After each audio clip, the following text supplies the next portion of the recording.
Ladies and gentlemen, my name is Total Biscuit. I'm here to ask and answer one simple question. WTF is Empire.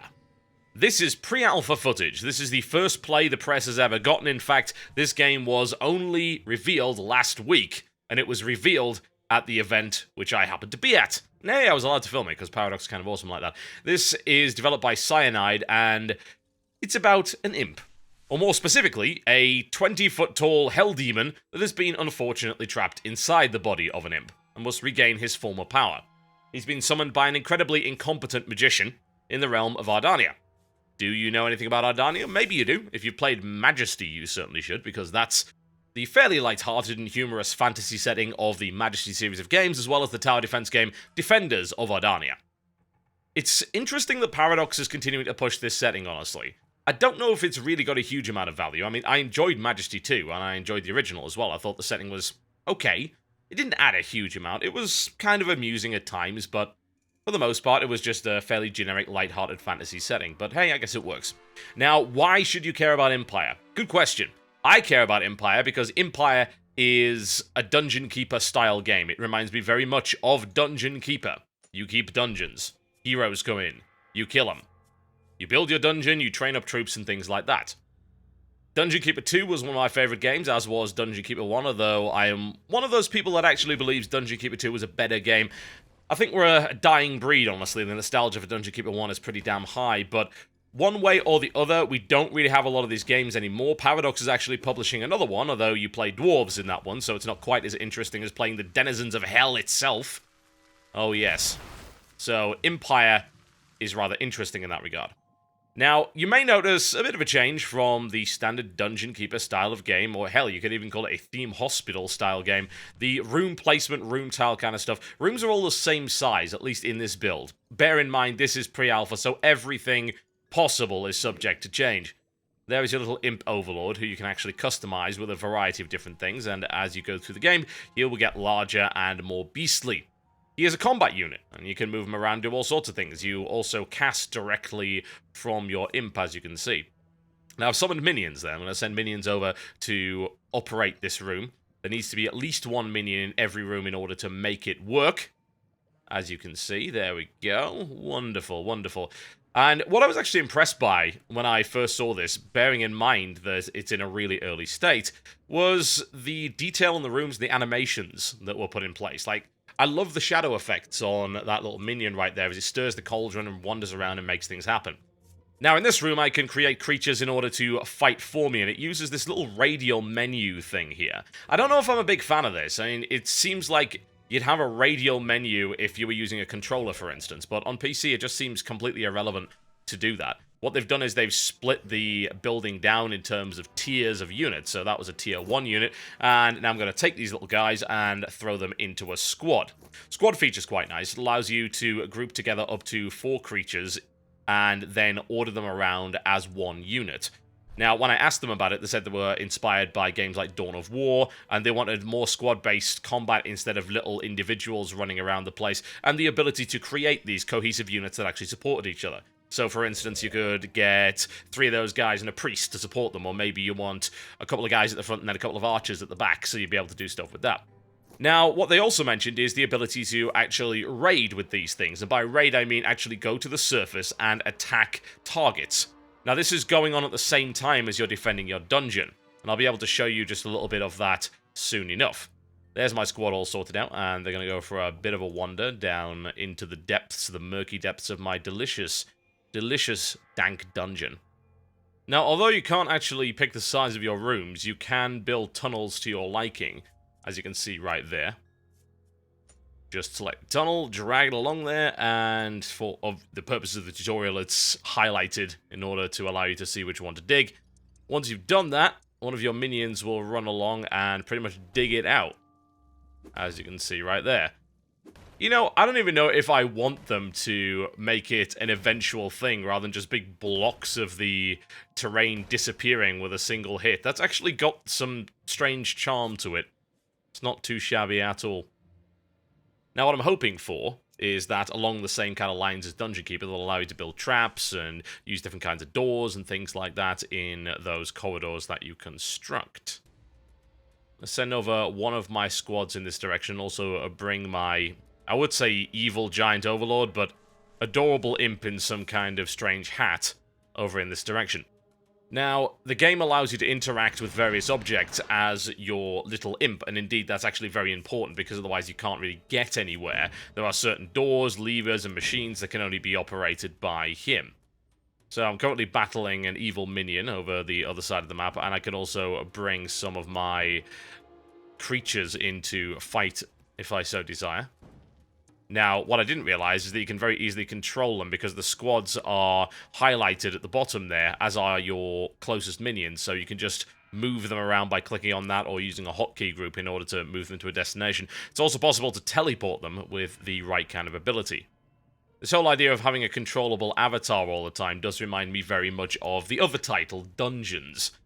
I guess Dungeons was the game that disappointed a lot of people because what they wanted was Dungeon Keeper. They didn't get it. Dungeons is not a bad game in its own right. It's just, it's a little weird. I mean, you've got to essentially entertain the people you're about to slaughter. It's kind of nonsensical, really. You've got to create a theme park underground, get your heroes to go through there, and then eventually kill them in order to harvest their soul energy. It's like, what? Who the hell came up with that concept? But this seems to be a nice mashup of the two, with a few unique ideas of its own. Obviously, you can do spells, things like that, as I've just demonstrated by zapping that creature there. And we can open there to gain access to the next room. Now, since I killed a priest character, I'm able to summon a priest. That happens to be, as you probably noticed there, the tier 2. Again, I really don't know why they're bothering with this radial menu. There's nothing stopping them from easily putting it in a side menu or down to the bottom. I mean, there's plenty of UI space available. It's an interesting choice, and I don't really know if I agree with it. I think after long enough, I'll get the hang of it. I'll know exactly where everything is, but at the moment, it's just confusing, and I think it would be better with a more traditional building menu. Now, I'm just going to hop over in this direction, because that's where it wants me to build. Being a tutorial level, needless to say, you don't get to put it where you want to, but hey. That's not a problem, that comes later, and I'll show you a little bit of dungeon design, and of course the raiding system. Now, we need to make our way through here and grab what is in that wonderful treasure chest. How best to do so, you might ask? Well, I can't bypass that gate, at least not by walking through it, so what would be the best option? Nice and easy teleport of Squad 1, as you can see. Hello, and goodbye. Now, there are a lack of animations in this pre-alpha version. That was hardly their priority. There's maybe one or two for each creature. The AI is barely functioning, as you can see, but pretty good nonetheless, and actually quite impressive looking. I love the shadow effects. I think that shadows are incredibly important in any game that involves underground dungeoneering, or indeed dungeon constructing, and conniving, and scheming. If you don't have good shadow effects, then, well, you might as well just go home. Legend of Grimrock knows that, and quite frankly, you should listen to Legend of Grimrock. Let's go ahead once again, and this is kind of a weird mechanic. I'm not sure where they're actually going with this. It links dungeons together. It allows you to essentially walk through this pavilion and then come out on the other side, and I don't really see why it doesn't just ask you to mine your way there. It's like, well, what's the point? Like, the magic pavilion brings me to this dungeon. I don't know. It's weird, it's gamey, it's unintuitive, but again, it's a pre-alpha, so hopefully that's something that they will actually resolve. It just doesn't really make any sense. I don't see the mechanical purpose behind it. But whatever the case, my squad is actually managing to make its way through. It's bleeding pretty badly, but hey, not too bad at all. Now, as we continue to push forward with our Imp Overlord in tow, be able to take this room from the rival Dungeon Master.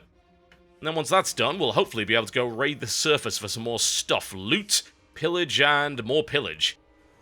Now, when they first did the announcement at the event that I was at, I was kind of excited about this idea of simultaneously raiding the overworld while defending your dungeon. That seemed nice and hectic. It added a sense of depth to the game.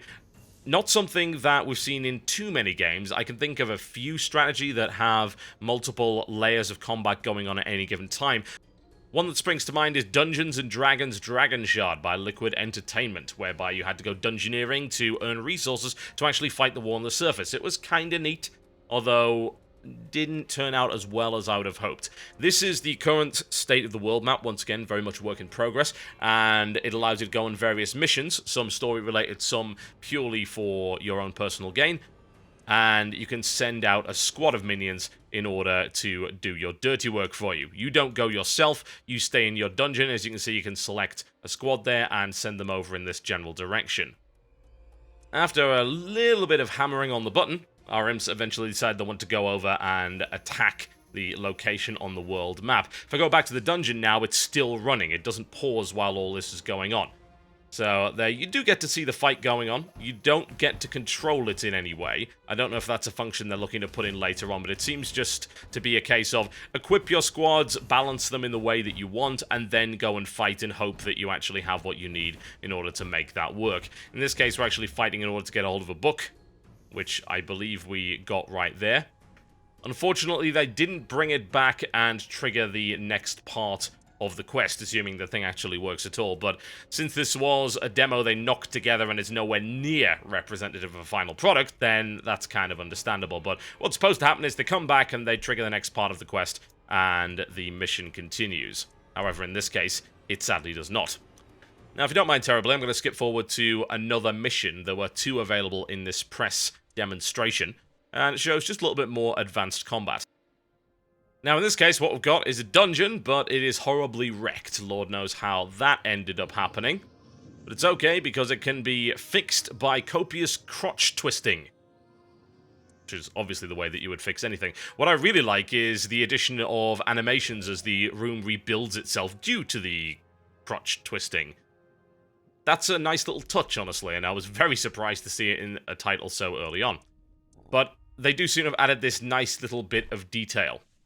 Now, as regards to how many factions there'll be, they were saying they're looking at 2, which completely changes the different creatures you've got. You've kind of got this demonic force here, and then you've got a bunch of guys that are essentially undead. The game does have a research system. As you can probably see there, he's actually working in a library, so hopefully he'll be able to get some things sorted out for us, but I didn't see anything like that in the press demo. If we skip forward a wee bit, we can see some rather advanced creatures, a few wights over there, and try and battle them with our Dungeon Overlord. Unfortunately, these guys, a little bit tougher, so he's not doing all that well. It would be nice to actually bring some of my minions along, and I really should have done that. I could send in a squad in order to clear that out and hopefully gain access to that room and make use of it for my own conniving and evil purposes. I'll just let the rest of the footage play in the background while I talk about the rest of the features and my hopes for this actual title. So, they're talking about having an item card system, which allows you to build up a custom deck in order to use in the game. They didn't explain how that's actually going to work, so I am intrigued, though. Every time I hear the word card system, I'm like, ooh! Yeah, it's pandering to me, what can I say? What else is it going to have? It's supposed to have co-op campaign, which could alleviate some of the hecticness of both raiding and having to deal with pesky heroes in the dungeons. Speaking of pesky hero in the dungeons, hello. And they're looking to have various versus multiplayer modes as well, which is always a nice thing to have. I'm looking forward to it. What I played of it seemed pretty strong, especially considering how early on the title is. I'm a little worried that it's by Cyanide. Now, you might think that's unfair, but Cyanide doesn't exactly have the best track record. The games have been spotty at best in the past, but what I've seen of this is pretty solid. I'm hoping it turns out well, because I've been looking for a game of this style for quite some time, and I think this scratches most of the itches that I'm looking for in a Dungeon Keeper style game. It's got a nice atmosphere, it looks good, it's got some character to it, it has a reasonable combat system, and some interesting little twists. So keep an eye out for it, folks. There's no release date for this as of yet, because it's nowhere near finished. That's a look at Empire from Paradox's 6 Games and Rock and Roll Tour in San Francisco. I'll see you next time.